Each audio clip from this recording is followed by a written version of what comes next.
தனியார் பேருந்துகளில் கூடுதல் கட்டணம் வசூலிப்பதாக புகார் எழுந்ததை தொடர்ந்து ஆய்வு செய்த போக்குவரத்து போலீசார் நடத்துனர்களுக்கு எச்சரிக்கை விடுத்தார்.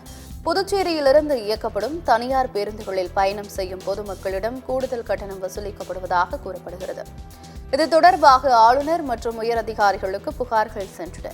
இந்த நிலையில் கிருமாம்பாக்கம் சந்திப்பு பகுதியில் தனியார் பேருந்துகளை நிறுத்தி போக்குவரத்து போலீசார் ஆய்வு செய்தனர்.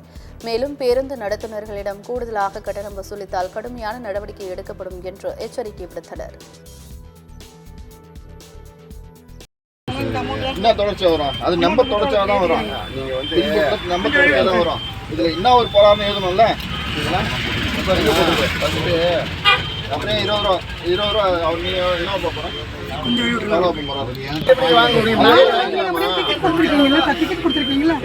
உங்களுக்கு என்ன டிக்கெட்டா அந்த